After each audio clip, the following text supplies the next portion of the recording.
And I'm beautiful, and I am aware of all of this. I've had men wanting to do things for me, take me places, wanted to move me in, make me travel the world, do this. But at the same time, they wanted me to shut up and keep my head down as if I was Ray Charles to the bullshit. And that's not who I am. Because what is that going to do for me in the long run? Emotionally, mentally. What is that going to do for me in the long run? And don't let it be somebody with kids, because at this specific time, I'm working on that. But a woman with kids, not only do you have to think about what is it going to do to you mentally and what is it going to do to you emotionally, you have to think about your kids. I don't care if it's a little girl or a little boy. What is it going to do to them mentally?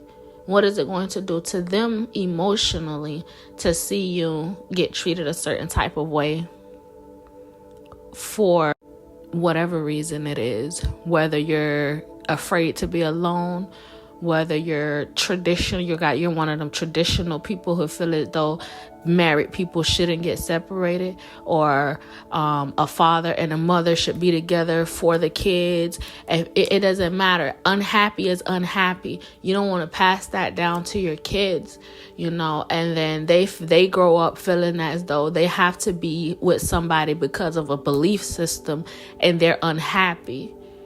And then that generational curse, it goes on and it goes on and it goes on. Now you're living in a household and you're fighting in front of the kids.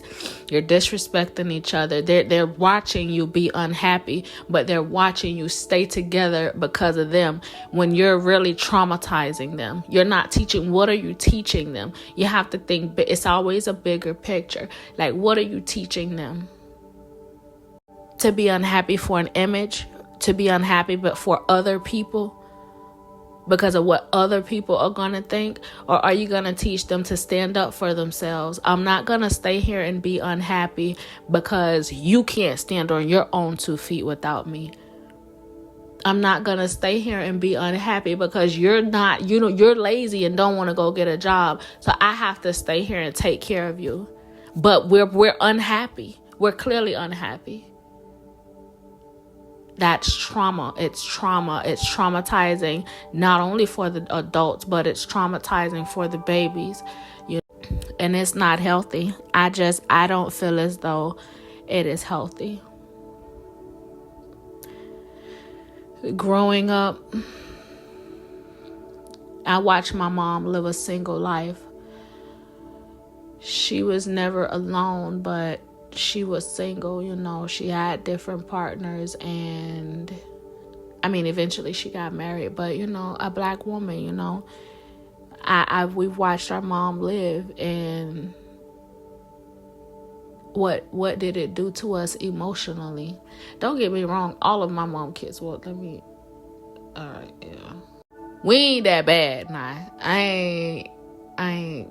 Yeah, I used to say all of that before my brothers went completely fucking AWOL. But again, that just goes to show the lack of a man in their lives.